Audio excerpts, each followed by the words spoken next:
Bereshit chapter 29. Continuing his journey, Jacob came to the land of the people of the east. As he looked, he saw a well in a field, and there were 3 flocks of sheep lying there next to it. Because they watered the sheep from that well, the stone on the well's mouth was large, and only when all the flocks had gathered there would they roll the stone away from the opening of the well and water the sheep. Then they would put the stone back in its place on the well's opening. Jacob said to them, "My brothers, where are you from?" They answered, "We're from Haran."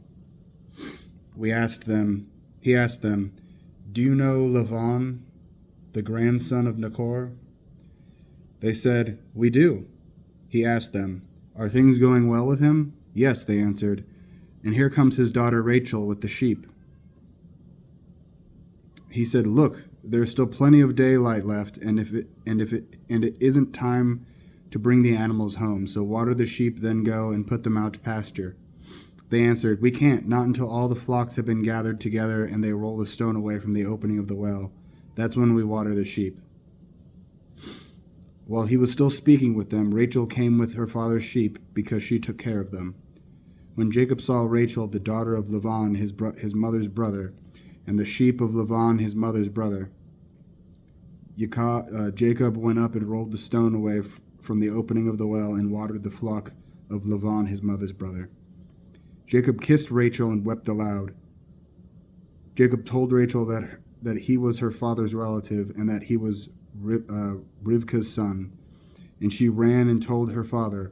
When Lavan heard the news of Jacob, his sister's son, he ran to meet him, hugged him and kissed him, and brought him to his house. Jacob told Lavan all that had happened. Laban said to him, "You are indeed my own flesh and blood."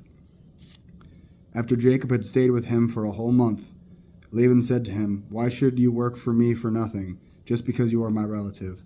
Tell me how much I should pay you." Now Laban had 2 daughters. The name of the older was Leah, and the name of the younger was Rachel. Leah's eyes were weak, but Rachel was good-looking with beautiful features.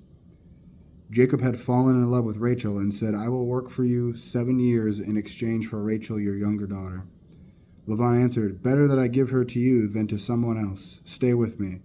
So Jacob worked 7 years for Rachel, and it seemed only a few days to him because he was so much in love with her. Jacob said to Laban, "Give me my wife, since my time is finished, so that I can start living with her." Laban gathered all the men of the place and gave a banquet. In the evening he took Leah his daughter and brought her to Jacob, and he went in and slept with her. Laban also gave his slave girl Zilpah to his daughter Leah as her slave girl. In the morning Jacob saw that he was with Leah, and he said to Laban, "What kind of thing is this that you've done to me? Didn't I work for you for Rachel? Why have you deceived me?" Laban answered, "In our place that isn't how it's done, to give the younger daughter before the firstborn. Finish the marriage week of this one, and we'll give you the other one also in exchange for the work you will do for me during yet another 7 years." Jacob agreed to this, so he finished her week, and Laban gave him his daughter Rachel as his wife. Laban also gave to his daughter Rachel his slave girl Bilhah as her slave girl. So not only did Jacob go in and sleep with Rachel, but he also loved Rachel more than Leah. Then he served Laban another 7 years. Adonai saw that Leah was unloved, so he made her fertile, while Rachel remained childless. Leah conceived and gave birth to a son, whom she named Reuben, see a son, which means see a son.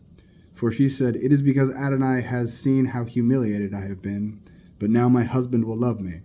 She conceived again, gave birth to a son, and said, It is because him Shimon hearing Simon. Once more she conceived and had a son, and she said, Now this time my husband will be joined to me, because I have borne him 3 sons. Therefore she named him Levi, which means joining. She conceived yet again, had a son, and said, This time I will praise Adonai. Therefore she named him Yehuda, or Judah, which means praise. Then she stopped having children.